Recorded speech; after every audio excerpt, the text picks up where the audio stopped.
Hello and welcome to your midweek feast with Scotland Rugby News, your live podcast with me, your host, Bruce Aitchison from Happiness Egg-Shaped, and the man from Scotland Rugby News himself, the one and the only Gavin Harper. Good evening, sir. How are you?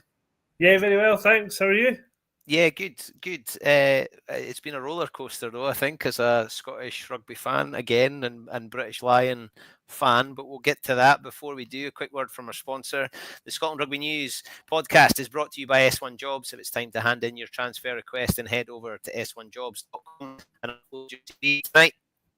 Thousands of jobs across Scotland. You can find the one for you at S1 Jobs, so you can start your search today. Let's cut to the chase. We were all watching. We all got what we wanted, and that was Darcy Graham starting in a Lions shirt.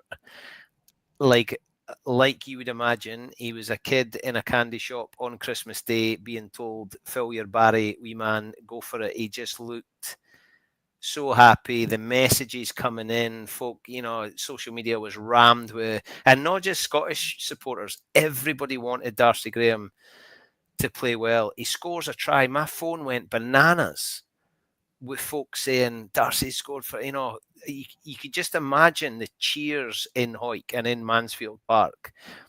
And then within 10 minutes, he's in tears. Like, I was welling up, and I'm getting, my phone then starts going nuts with folk going pretty much just heartbreaking, gutted for Darcy, heartbreak. It was unreal. Yeah, I mean, I think I posted on Scotland Rugby News Instagram, like the emotions of sport from scoring a try to having to come off. Like the whole thing's just been, and Darcy posted this morning, the whole thing's been a total roller coaster of emotions for him. Obviously missing out on the squad initially. I think people like up and down Britain would have acknowledged that, and Ireland would have acknowledged that he was probably the most unlucky not to be in that original squad. And then, Owen Farrell was sent for when Elliot Daly was injured, and there was a bit of talk, could this be the opening for Darcy? And, finally he gets his chance. He obviously missed, I suppose even before that, like the Fiji game that he played in was a total roller coaster because he got sent off. And, he would have thought at that point, okay, that's my summer done. I'll just go back and play for Edinburgh. He manages to avoid a ban. 24 hours later, he's in the Lions squad, misses the Scotland game against Samoa, flies across, knows basically probably for the best part of the week that he's going to get a shot yesterday, gets his shot for 15 minutes. It was absolutely, he probably couldn't have written it any better apart from putting his foot in touch when he gave the ball inside to Duhan to score.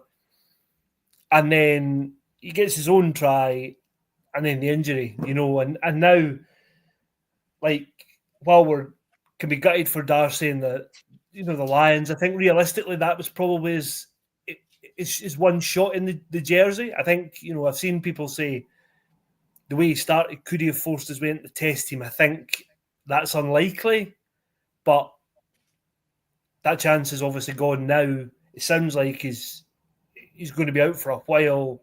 I know that Lions said he was waiting on the results of a scan, so hopefully we find out more soon. But, now from an Edinburgh, from a Scotland point of view, you start thinking, well, okay, if this is serious, how long could he be out for? I mean, hopefully that's not the case, but you start thinking, well, it's only 12 weeks to Scotland play in the autumn, and are we going to have Darcy available for those games?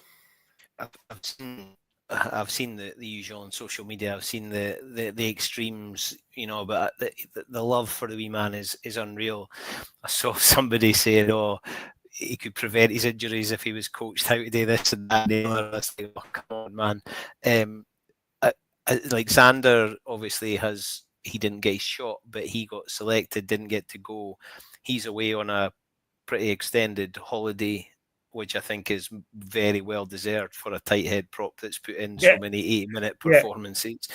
With Darcy, I almost feel, but because he's his own worst enemy in that Darcy loves playing rugby, and he would, and I posted this on my own social media this week, that if Darcy wasn't a British Lion or a professional rugby player, he would still be playing rugby. He'd be at Mansfield every Tuesday, Thursday night. He'd be in the gym Monday, Wednesday, Friday, and he'd play on a Saturday, and he'd go out with the boys on a Saturday night because he loves rugby, and it's given him his place to excel and belong. Darcy will want to play for Edinburgh as soon as he comes back fit. It wasn't that long ago he was playing with his whole right leg strapped from his arse to his ankle because he just wants to play, and we all love that about him. But I almost feel like you say to him, right, Darcy, we'll see you for the 1872 in December. Away, look after yourself, relax, take a bit of pressure off, come back flying.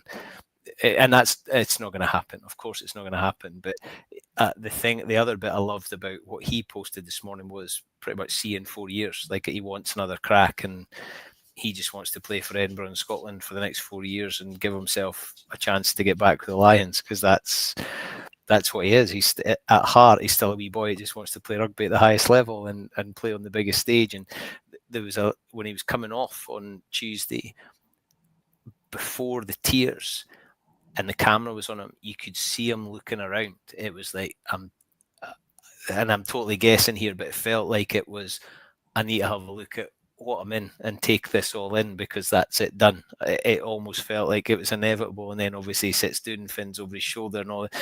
But there was just that little moment where I thought, that's him taking it all in.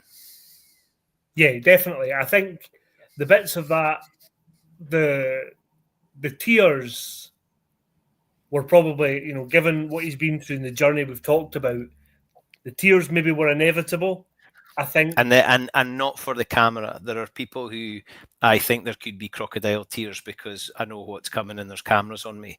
And, he buried his head. Like, he got the tracky top over his head because he was just distraught.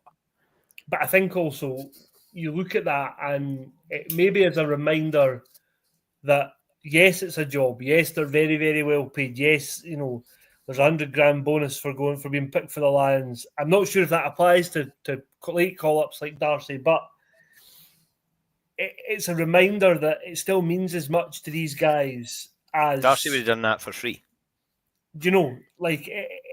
It means so much to play in that jersey and have that opportunity. And for a long, long time, people have talked about, Darcy Graham could be a lion. I spoke to Richard Cockrell a few months ago, and he was saying, well, when I was at Edinburgh, he tipped Darcy to be a lion. That wasn't yesterday. So it was, to pull the jersey on, the realisation of a life's dream, a life's work. And it obviously didn't end how he wanted it to end. I think the other part is just Finn going over to see his mate. I was impressed. I did think, do you know what? Good on you, Finn, because I think in that situation, you would like to think as a teammate, as a pal, you would go and have a word. But the other one that impressed me was I saw a couple of tweets and messages saying that Ellis Genge had gone straight over. And he's been somebody who I think has changed maybe a bit his reputation on this Lions tour. I think a lot of people think Ellis Genge, okay, a bit sort of loudmouth, quite in your face. But actually, on some of the behind-the-scenes clips, and I tweeted this yesterday, he's actually come across like it feels like he's one of the real leaders in this Lions team. But Genge is one of those boys. Like Brian Moore was that guy, but he's one of Finlay Calder's best mates. Yeah, because there's that, and Ellis Genge is not as typical as a lot of the English rugby players. Genge, is from wherever he's from, but he wasn't born into rugby, and rugby's helped him massively. But I think Blair Kinghorn was saying the Northampton boys are funny, and then people start going, "Oh, is he going to Northampton and all that kind of stuff?" Yeah. I mean, please let me leave. Let me leave where I am to go to Northampton. That's exactly where I want to be. But I did quite enjoy. I did quite enjoy Ronan O'Gara quipping at that. Northampton couldn't afford you. I thought, I wonder if that made me think. I wonder if La Rochelle have made inquiries about Blair. Do you know who I've really enjoyed is Bigger and Ronan O'Gara? I've enjoyed those two. Ronan O'Gara more so, but I quite like Dan Biggar seems pretty aware that Rog is the one that quite often will say to him, "Oh,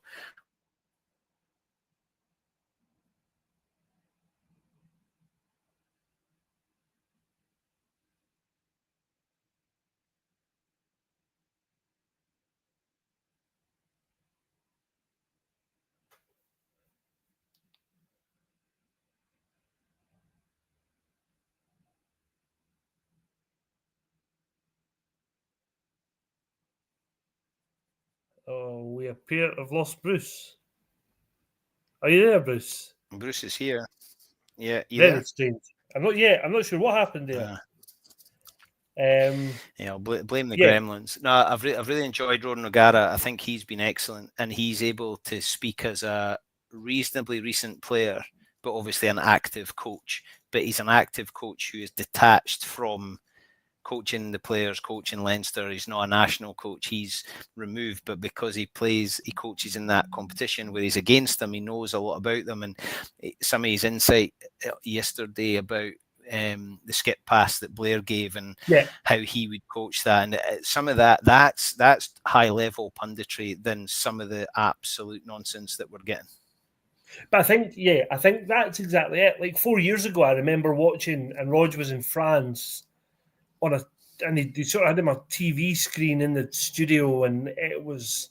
But I remember thinking the presentation of this is rubbish because of the circumstances.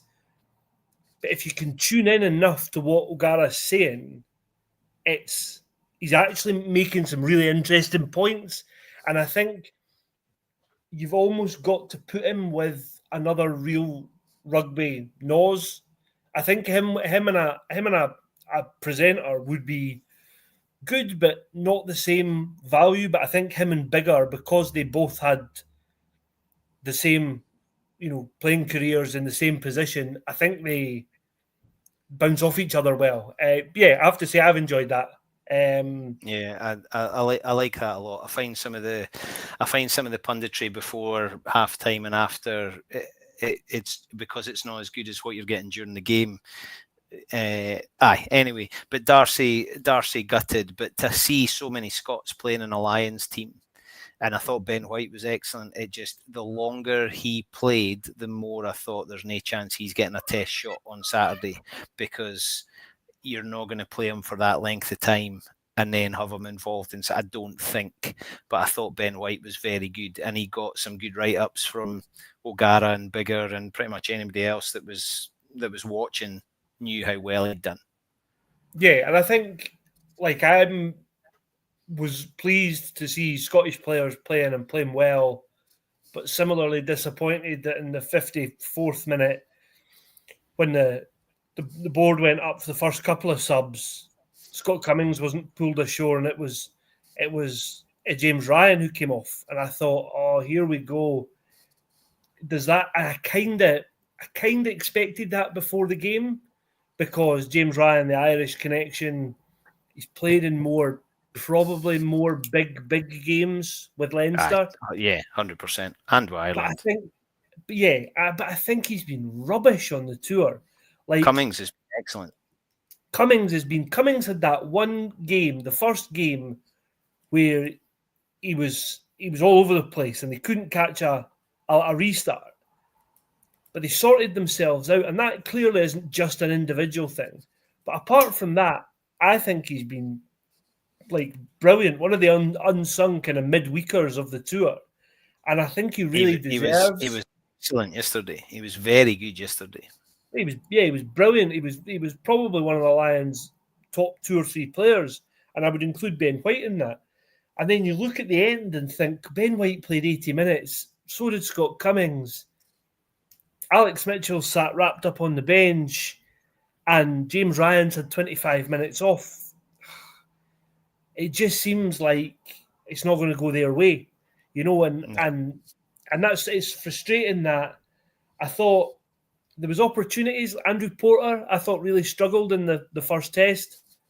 I think his scrummaging angle is dodgy at best, and just awful at worst.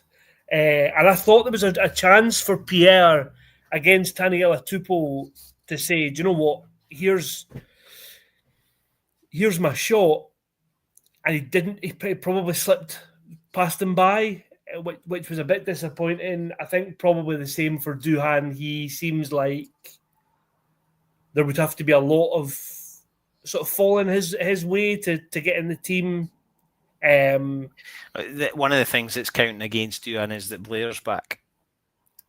Definitely, yeah. I think you look at Duhan and he's not a bench player because he only plays one position. So then he would have to start, and in a 50-50 against James Lowe, I think if we're being honest here, I think if we were picking, if this conversation wasn't framed around the Lions and we were talking in February before a Six Nations game and we went through head to head, who would you have, Keenan or Kinghorn or James Lowe or Duhan? Like I think we would pick James Lowe. I think he just gives you more, and he was poor at the weekend.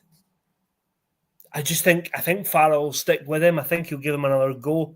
The other one I think is interesting though is how does he try and get Blair in the team? I don't know. It's a bit on the game time again. Blair played quite a lot yesterday. Yeah, but and I don't know. I don't played. know. I know, and that's what. So it was right. If you're going to justify yourself, you have to play. It seems ridiculous that we're talking like that when not that long ago players played midweek and played the Saturday, and it was just what happened. And also, this game was played on a Tuesday rather than a Wednesday, because that would allow an extra 24 hours for players to be ready. Personally, I think Blair should be in the team, but that's because I'm totally biased. But I think what Blair Kinghorn can give you and what he's done over the last 18 months since he left and went to France and proved he can do it at that level in that company, he's a winner. He's now got things to point at and say, I'm a winner, as Finn Russell is able to do. And I think that counts not against, but because they've not done it for Scotland. But look at where I am doing it, and there's not many players can really do that. It's certainly to the level Blair's been. I don't think. I thought Ben White was good. I was a bit sad that Ashman and Suz didn't get on a little bit earlier, but they still got to play for the Lions. And for Gregor Brown to get on, I mean, what I actually saw Gilco, and I thought I wished I would loved Gilco to have been able to say he was a lad for Gregor Brown, and for Scotland looking to the future, that has to be a good thing. Yeah, look, I agree. I think we had the same conversation when the Gregor Brown announcement was made. I spoke to Gregor Townsend after the Samoa game, and he said, "Oh, I really want to mention Grant Gilchrist," and he praised him sort of at length. And then in his next answer said, "We've got Suz and Ashman going to the Lions, maybe more." And I thought, am I putting two and two together and coming up with 19 here that possibly it could be Gilco? And I was slightly disappointed, but I mean, great for Gregor Brown, and what an opportunity. Good to see him get on and get some decent minutes. The thing about, I must admit, I was worried about not so much Suz, but Ashman not getting on, because I thought this reeks of Geography 6, players refusing to come off. I think I picked a Lions team that's on the site today, but I had Jamie George at hooker on the bench, and I would have had him off with 20 minutes to go. And I think that indicates another one that they're not inclined to make a change. I think the Pierre one is interesting too, because we've spoken about this before. You would only be a calf strain or a tweaked hammy in the warm-up from Pierre having to play. And for a prop to have played 74 minutes and then potentially be on the bench at the weekend, you just think, like, yes, I know the game was close and the First Nations team were much better, I think, than everybody thought they would be. But, like, just get these guys off. If there's any chance these guys are possibly going to be involved in a test match, just get them off. You've brought players in for a reason. Pierre will have to do the warm up. Like he'll be suited for match day to prepare the starting 15. So he's going to have to go through that. Do you know who I think is one of the unsung heroes of the tour? That's John DL. The line out until some changes were made has been absolutely spot on, and there's been turnovers. I think it'll be interesting to see. I think the big test for him will obviously be the tests, because it's one of the things about the Lions tour is he's never working with the same unit for any length of time until the test. Yeah. So on Saturday there, his cards, and now he's got the week to turn it around, but he was also busy with what happened yesterday. So I'm really keen to see how that goes. But I think DL's stock has been outstanding, and as we look in our crystal ball to the future, we've now got a heap of Scotland players who have played and trained as Lions. And I think we've heard that about the 89 Lions, how they said we're fitter than this lot, and why are we saying we're not as good? And they go and win the Grand Slam in 1990. So we've got players who are hopefully gaining belief, but we've also got another coach. So we've got two coaches in our setup with Lions experience. Yeah, and DL in that area where, if he can create 2 or 3 turnovers from lineouts against England, Ireland, Wales in the Six Nations coming, and increase what has already been a decent lineout effectiveness, it bodes very well. And who knows what's going to happen with DL and what his coaching trajectory is going to be. Tandy's away. Does he become more of a defensive coach? So there's a whole lot of stuff to come out in the wash, but I think DL has been excellent for all that I know about lineouts. Yeah, I mean, I was going to say it's unlike you to be talking about forwards, but I think you're right. Well, I also went to school with DL. He's another Gala Academy boy, so I was never going to let that slide, was it? No, you weren't, and rightly so. Now, look, I think he has done a good job. I think the lineout has been largely good. I think you're right to point out that once a few changes were made and there was guys who barely trained, it was a bit of a mess yesterday. I think that having the 3 locks in the test team is a must. And I think if Joe McCarthy is as much of a doubt as we expect him, we're hearing that he is, and we expect that he maybe doesn't play, I think they've just got to replace him with Chesham, and that's where I would like Scott Cummings to fill that place on the bench. I saw. Do you put Chesham straight into second row, or does he play at 6 and Byrne goes to second row? No, I think Chesham's got a bit more bulk about him. I think he has to. The way Tagburn played on Saturday, it would be silly for him not to repeat. Yeah, I think so.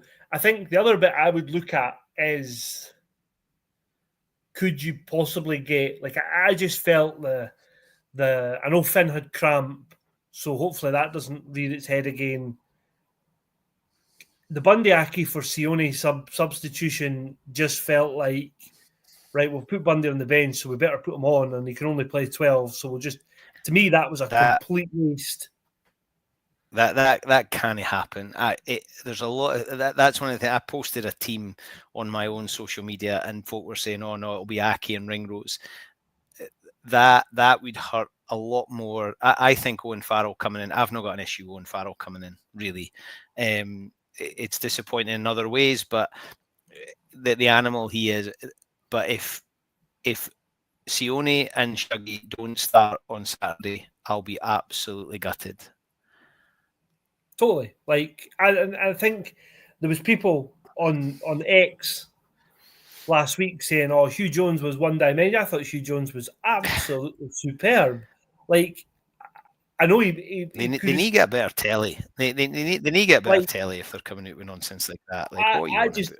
I didn't understand it. Splitting the combinations up. I obviously spoke to Alan Tate after the team was named last week, and he was surprised that there hadn't been more sort of maybe Ringrose with Hugh Jones or Aki with Sione or a mix of the combinations, or Farrell with Hugh Jones.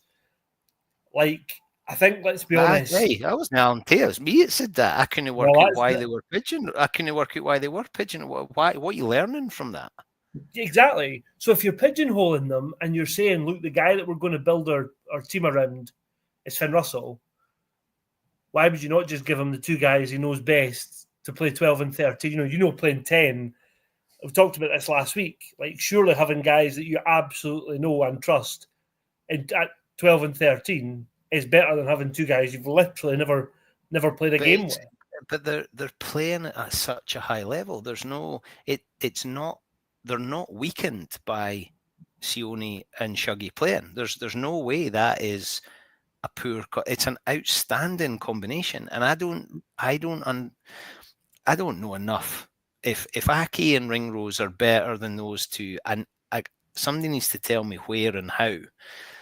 And with the way Finn Russell has played with them, and the way they played last Saturday, there's not many. Almost anyone who comes out of that team from last Saturday could feel quite hard done by. Like, there seems to be the Lions actually did a funny post about an hour ago, and it's just a picture of Jack Morgan saying how great it would be to make a test match selection.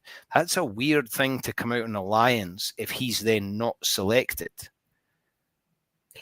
So I thought that, and then I thought, okay, well, does that give us an indication that Jack Morgan's in? So then, where does he fit? Does he get the bench? Does he get the bench instead of Ben Earl? But then that leaves you with no number 8 cover. But does he go? Is he going 6 and 2? So I was just trying to work this out when you were talking. If you went 6-2 and Farrell was the bench, does that give you enough cover? Well, I think that where the issue comes is that he's then not got Aki and Ringrose in the 15 unless they're starting, which means one of Sione or Shuggy is dropped altogether. Or potentially both drop. Yeah, I mean, for me, so the Shuggy is probably he's played international rugby at 15. Owen Farrell plays 10 or 12. Finn doesn't go anywhere else. Sione doesn't go anywhere else. Bundy doesn't go anywhere else. The back three, I think, can all do other jobs. Blair would be the most flexible at 10 and anywhere in the back three. But I can't work out. I can't work out the makeup of his 23. The front three starts. Genge, Sheehan, Furlong, no doubt. Itoje starts. I think you're right. Chesham comes straight in for McCarthy, and then you have Byrne, Curry, Conan. I think the forwards is. I can't see it changes or why it would change. No, I agree. Gibson, Park, and Russell, Shewins. Yeah. Then I think it comes. I think Lowe will start again on the left wing. 12, 13, 14, 15. I'm not sure what he's going to do. I would like to think. I mean, there was part of me that went, oh, when I saw the team last week and it was Scotland 12, Scotland 13. I'd like to think he goes that again. I think so, and I think 14, there's no reason not to. No, and I think 14 is the one that I think has Freeman done enough, and is that where you can get Blair in the team? But when you say that, did Lowe do enough? The places with least amount of disruption, I think, are the back three, but they weren't massively tested. Blair, I'm not sure he changes Keenan. I think Keenan probably does start at 15. Yeah, I agree. So it then becomes, does Blair play at 14, meaning that he is the fullback cover instead of Freeman? But Freeman's I think Freeman's played some rugby at 13, hasn't he? He has, yeah.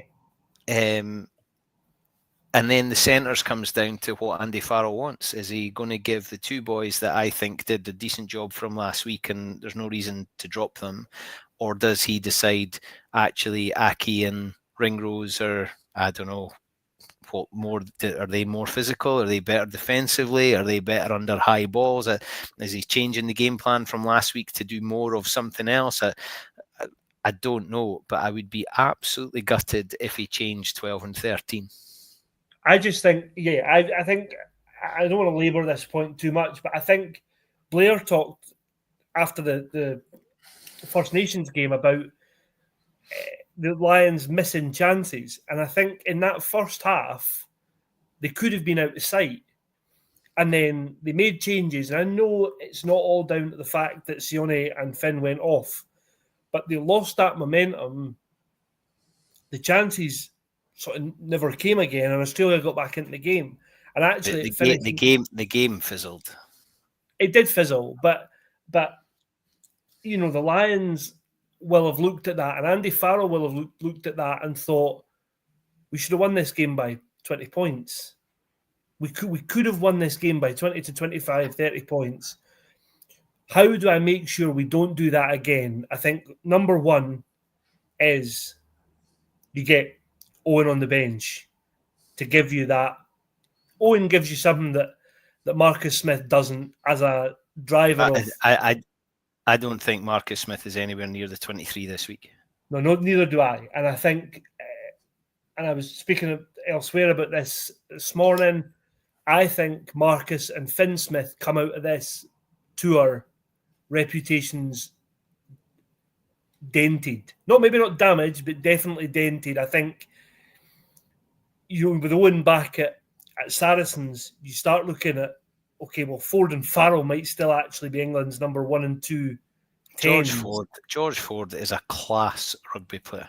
Like he was so good in those games in Argentina. Good. And he played it in a way that O'Gara and Humphreys used to for Ireland. It was like, I'm the boss.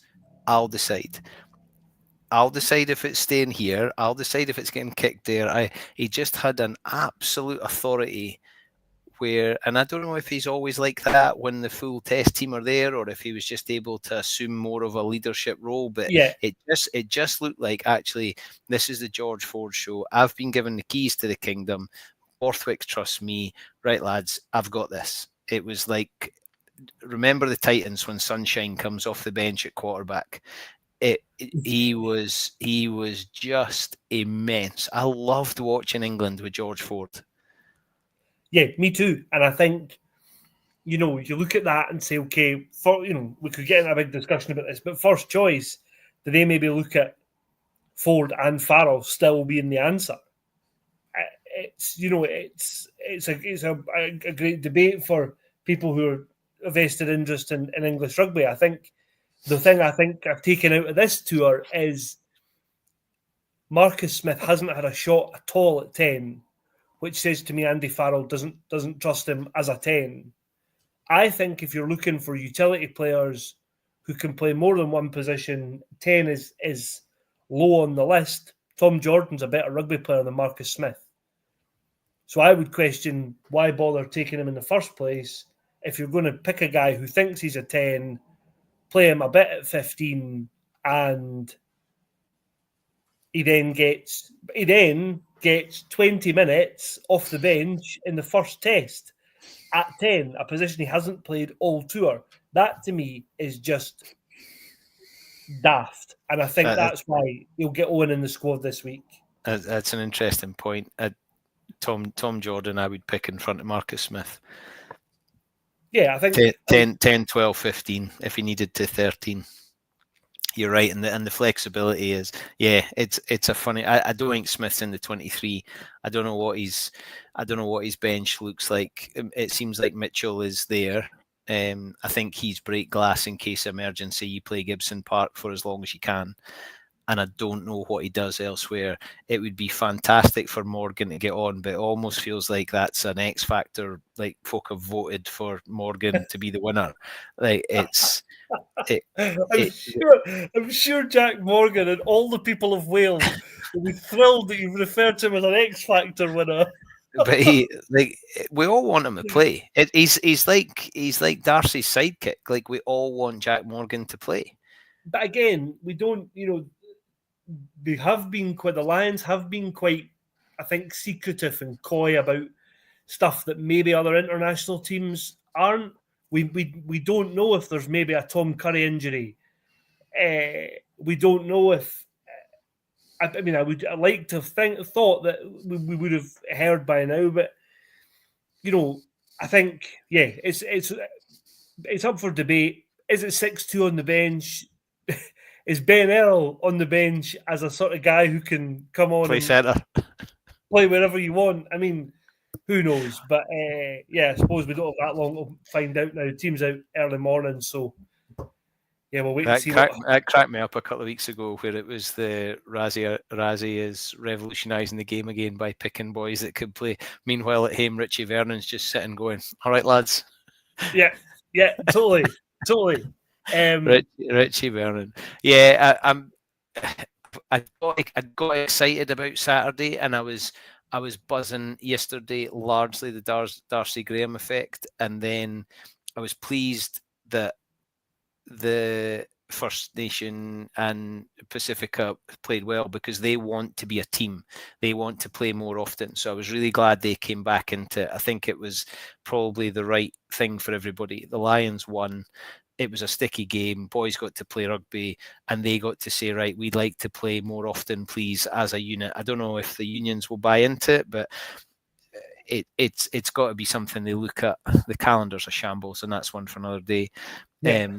But this week, I think I'm probably more excited about the selection to see, or not excited, but it's like, right, I'm keen to see what the selection is. I'm keen to see where his thoughts actually lie with 12 and 13, what he's thinking in the back three, what he's thinking in the back row. Front 5, 9 and 10, I think, pick themselves. Yeah. It's the back row and centres that I want to see, and the makeup of his bench. And those, I'm keen to see what happens. I'm also probably more excited because there's so many Scots in with a shot. Like if Scotty Cummings gets himself on the bench for Alliance, I didn't know Scotty Cummings at all. He seems like a great boy. I would love him to become a Test Lion. I think it would be, and Ben White also. I've no idea, I don't know him, but if he was to get himself a shot in the third Test, I think he's been very, very good, and it has to be a good thing for him. And he'll end up at Glasgow or Edinburgh at some point in the next 2 or 3 seasons. If he can be lured back with the cash that he's possibly on in France. I think I'd like to think, and I'm maybe jumping ahead here, I think the Lions win on Saturday. They do. Aye. And I'd love to think that Scott Cummings and Ben White and maybe Pierre, and if these guys haven't had a shot, maybe they play in Sydney. Maybe they get the third Test, and that's part of Finlay Bealham gets his Jamie George gets a goal. Like, I don't think there's many positions, and like Finn, Gibson Park, Jack Conan, Marrow, the front row is pretty nailed on. I think there are positions though where you don't lose huge amounts from one player to another. So it'll be interesting to see how Andy Farrell, because I think that it's funny you say that, because in one respect I feel like Andy Farrell is not sentimental. He wants the 3-0 whitewash.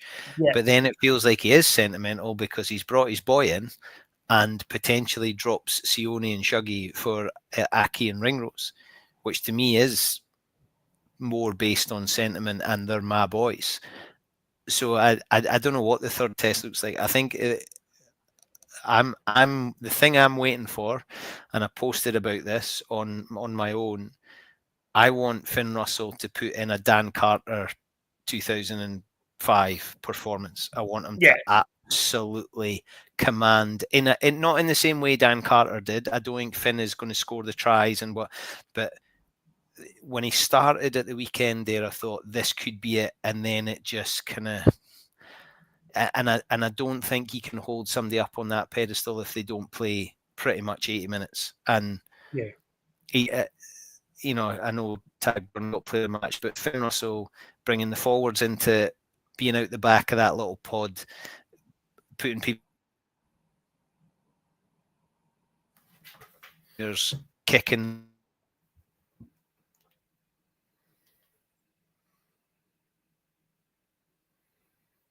He's been excellent at this tour.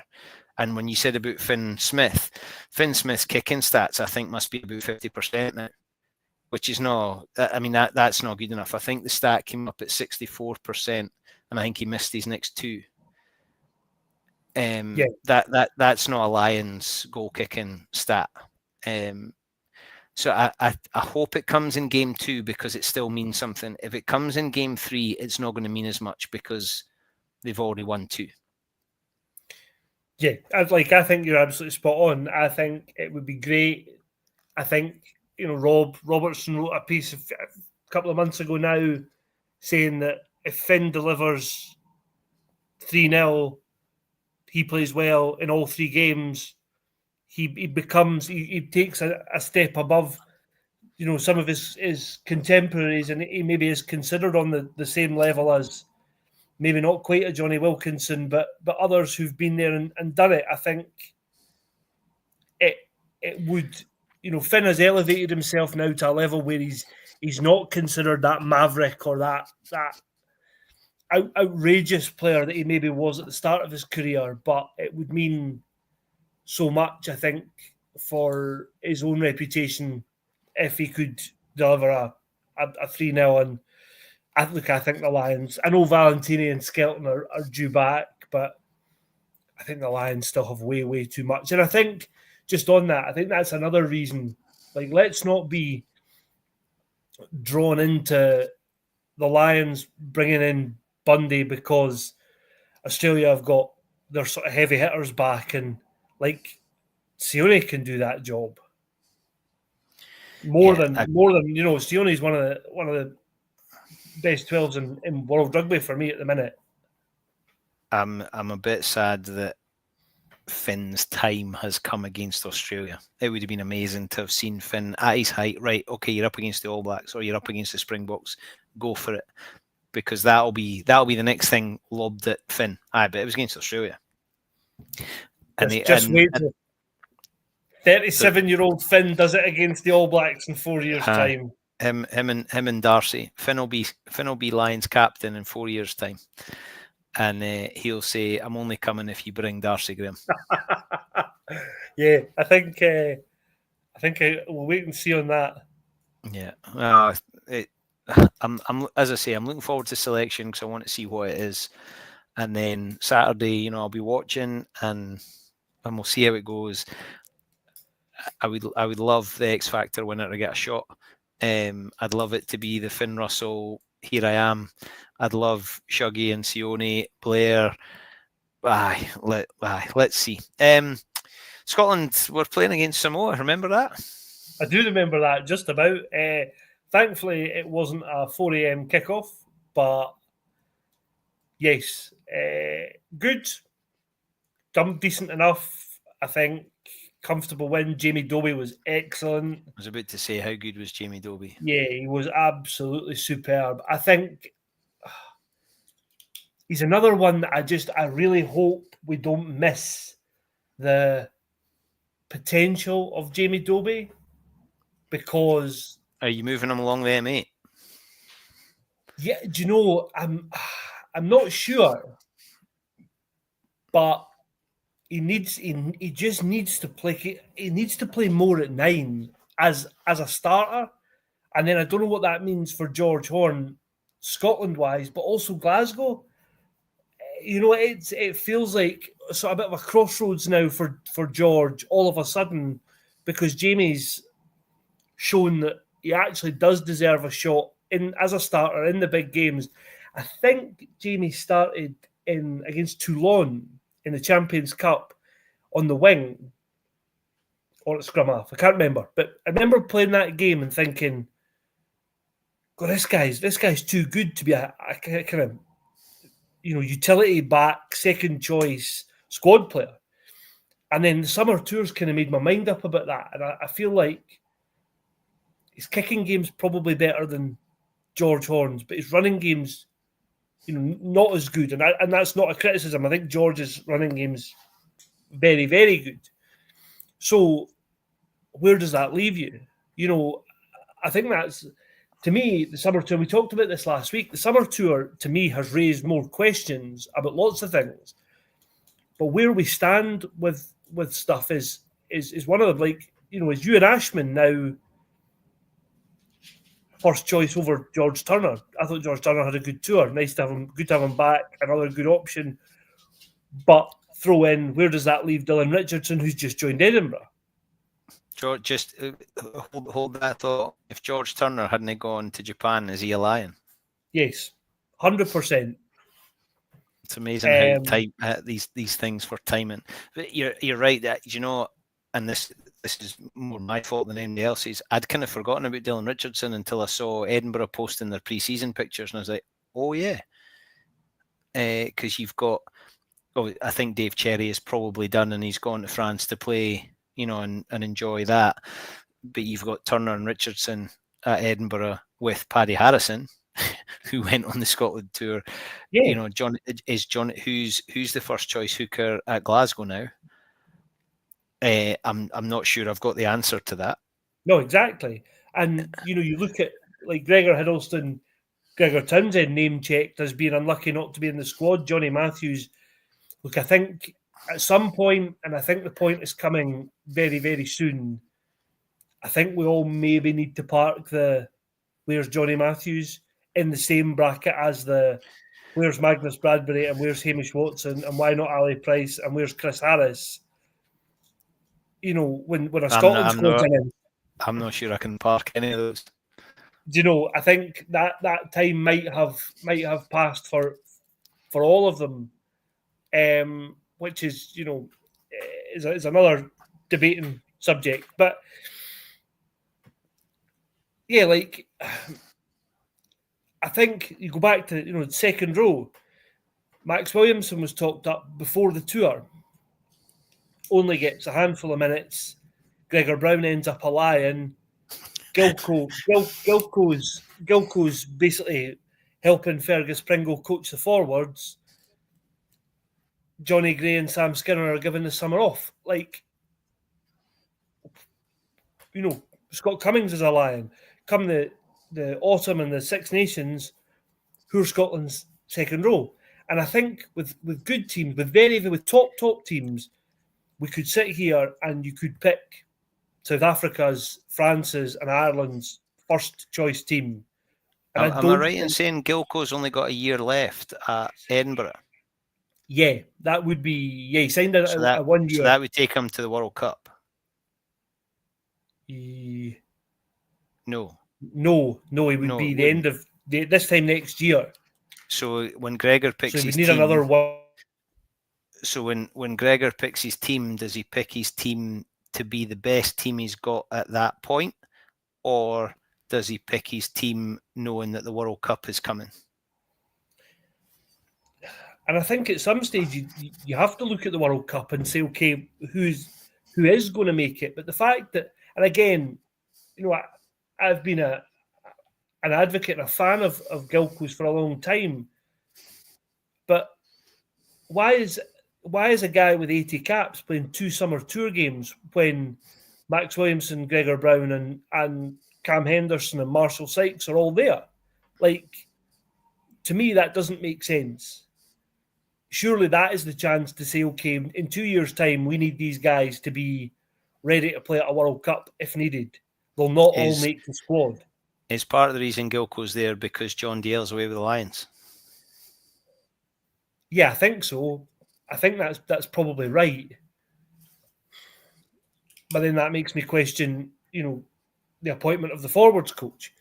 I've written something for tomorrow about the new defence coach. And I think I'm really worried that the option might have been there to get Peter Murchie, who was so influential with Glasgow, did such a good job with their defence, especially the year they won the league, and that's been missed. Now, whether that's been missed out of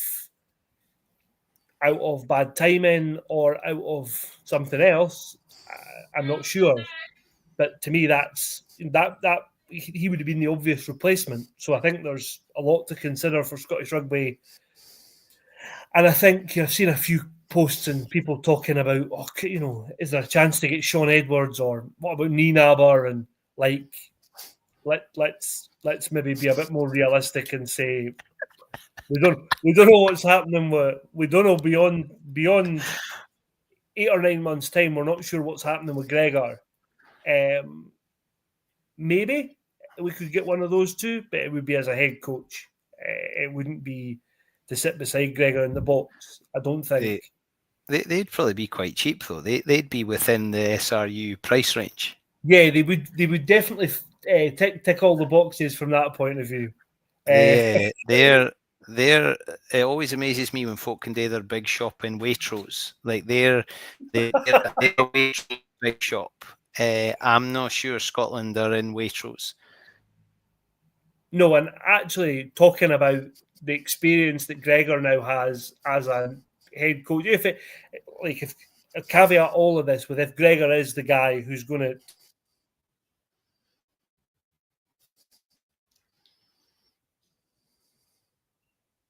for 8 years now. He's a guy with a lot of experience. John DL now has got the experience of being away with the Lions. Do we need another senior head assistant coach? De Villiers has, been around the block as a coach and a player.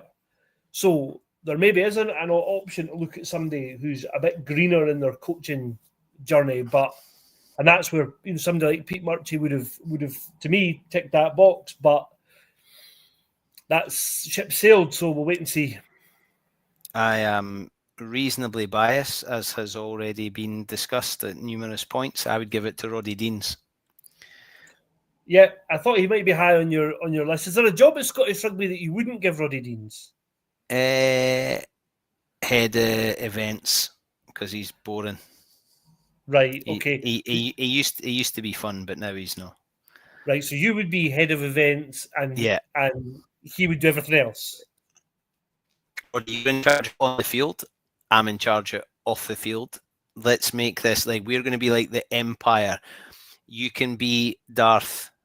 You can be Emperor Palpatine, and I'll be Darth Vader, and we'll just decide. We'll make all the decisions. That's it. Right. I mean, that seems perfectly reasonable. That was a Star Wars reference there for anybody that's younger than 40. Well, I don't want labelled with that because I'm younger than 40 and I got it, so I'm not having that.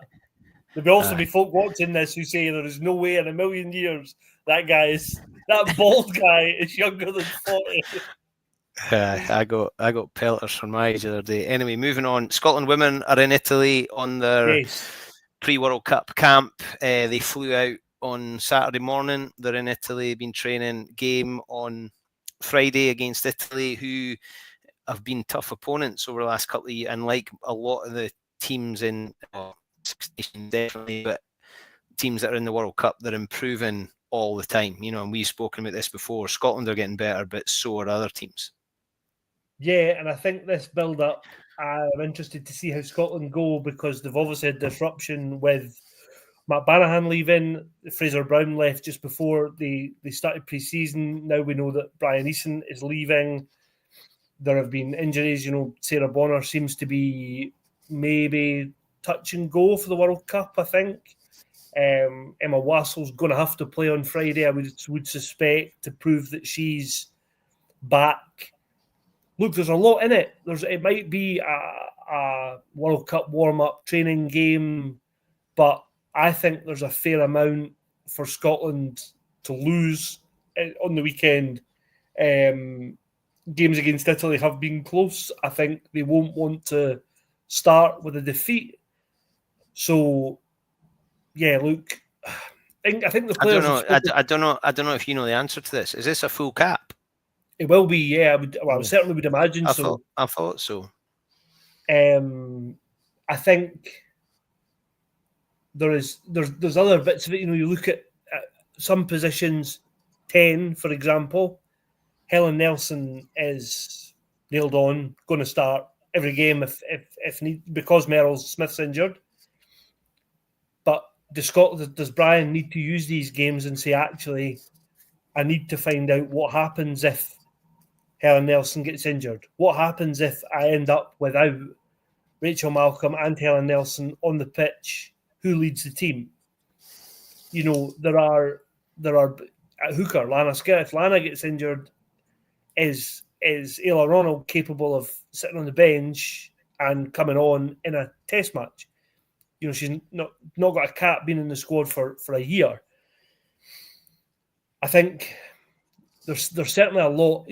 Has he got enough with no Christine Belial? Has he got enough cover at tight head that is fit enough and can do the job behind Eliane Clark? I think there's a lot of stuff going on that it'll be interesting to see how the team kind of hits the ground running or otherwise in Italy.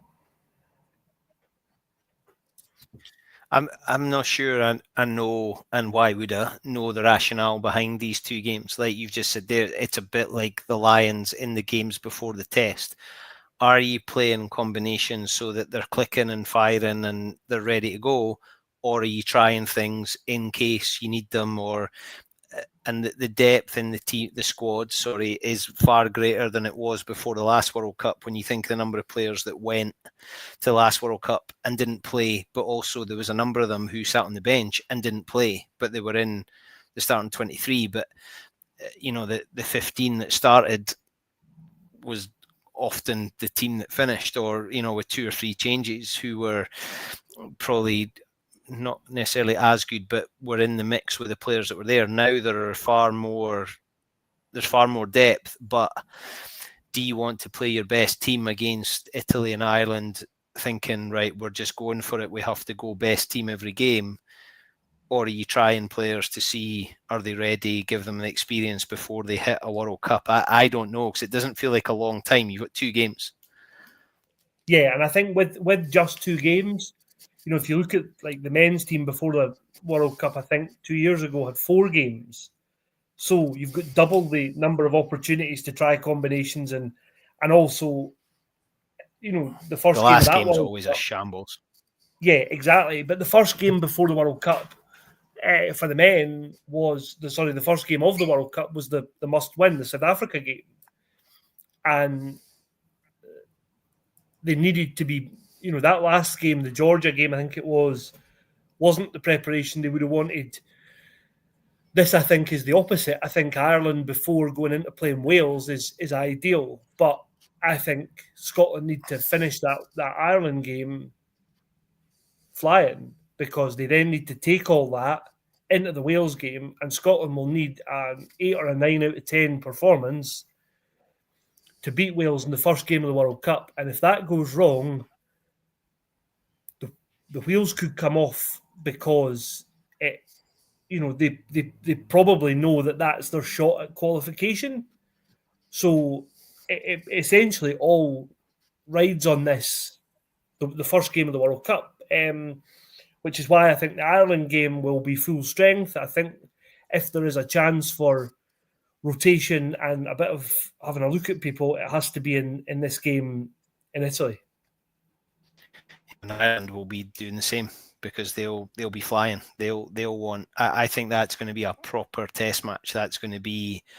There's not going to be any warm up nature around that one. This one potentially, but I think the Ireland one is full go for it. You got to go and win it. And it is about winning it. It's about finishing with that feeling before you then go into camp. Yeah, interesting time. It's also a fair chunk of travel. They're away, they're in Italy, they're in Ireland. It's an interesting. I'm a bit sad there's not an opportunity to say farewell at the Hive and not necessarily fill the place, but I get that good feeling and signing autographs and selfies, because there'll be a heap of people, although it feels like a home World Cup, there'll be a heap of folk not getting to go because it's away. It's weekend. So yeah, interesting to see. And just to cap us off, the 20s are now finished. Kenny Murray had kind of mixed feelings, didn't he?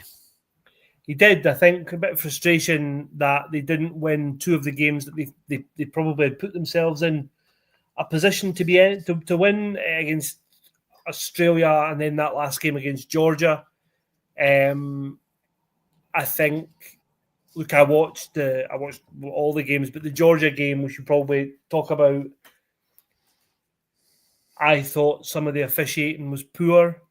I'm not saying that's not the reason that Scotland lost, but they got some strange decisions. I thought there was one of the tries that was chalked off that was for a kind of flying wedge at a maul, and I thought they looked at it. The TMO didn't. The officials seemed to kind of disagree, and the ref talked himself into not giving the try. There was one that was for a forward pass that Kenny Murray said it was, the pass was forward. I think from the angle on the TV, it looked much closer, but I think fair enough. 2 yellow cards in basically 2 minutes was harsh. I think one fine, the two on the bounce felt maybe a bit hefty. Georgia looked very, very good. Their number 8's some player. I think he'll be one to watch. But look, to have gone into that competition having been promoted by playing second-rate teams, let's be honest, last summer, and to not have finished in that bottom bracket will be a plus. I think that would be considered a success from a Scottish point of view. I think we've got a piece on the site now from Finlay who was covering the tournament in Italy for us, and he's picked out 5 or 6 players who need to now go and make an impact in pro rugby. Jack Brown, Freddie Douglas, Ruben Logan down south, Ollie Blythe Lafferty. These are guys who now need to kick on, because actually, unlike 20s teams of previous years where I'm not sure there has been that individual talent, we now have seen players who look like they can step up, and it's now the onus will be on Franco and Sean and give them a go. Like Freddie Douglas, playing Freddie Douglas, Hamish Watson, Luke Crosby, Magnus Bradbury, like Ben Muncaster, Ben Monk, like it. Aye, another day. But I think, tip of the hat. Well done, the 20s. They went in as 12th and they finished 10th. It's progress, and that's what you ask for. And you hope that they're better for the experience of being away, playing at that level. They've looked at other countries. Whenever I look at the 20s in the way that when I look at the women's game and sevens, we cannot be the snobs that we've been, that because we're Scotland, we're always at the top table. When you see the nations that are rising and taking the game seriously, and with the 20s championship getting bigger, not going to be able to just rely on, but we're Scotland, we've always been at the top table. There's a lot of competition coming from a lot of different places. I mean, look at Italy. I mean, the rise of Italian rugby, and when I speak to my buddy in Italy, he moans about it in the way everybody moans about their own union, the shambles, and they're missing talent. Yet from the outside, Italy look like they're growing. Yeah, they absolutely do. And look, I think you're absolutely right that Scotland can't afford to just say, well, we deserve to be, at the top tier of whatever competition it might be. Just before we move on, I think there's been plenty made of Freddie and Ruben Logan, but for Kerr, you'll get to 25. Amazing to break Jamie Farndale's record for the 20s was great. And Gregor Townsend spoke about his dad was away with Scotland, Stuart. And he was getting up in the middle of the night to watch his boy play in for the 20s, which which was class. And yeah, again, he's another one that hopefully he goes on and has a good kind of senior career, because I think he's given a lot in his time with the 20s. He's like Peter Pan. I thought Kerr Yeo was about 28. I can't believe that he's still under 20. It feels like Kerr's been around for years. Yeah. I mean, and great experience for these, and they are kids. I still think of them as kids, but hopefully when they come back and they get to go into their professional environments again, they are able to kick on and think, right, I've had that taste more. Right, big fella, I'm not getting paid overtime. So this has been long, but I've enjoyed it. I entirely blame you. It's blue sky and sunshine out there, and this is about my time of night for not getting burnt. So I might go and sunbathe in the back garden. Yeah, I've still got to hide for an hour or two yet. Yeah, you come out, you can do some moonbathing. Yes. Folks, a final word from our sponsor. The Scotland Rugby News Extended podcast this evening was brought to you by S1 Jobs.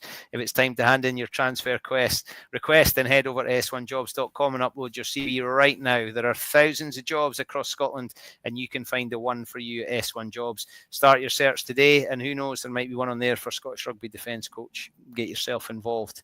Tackle the ankles. Tackle the ankles. The big ones can't run without their legs. Isn't that right, big chap? That's something like that. I think you've got the job, Bruce. I'm in. Cheers, folks. Enjoy the Lions.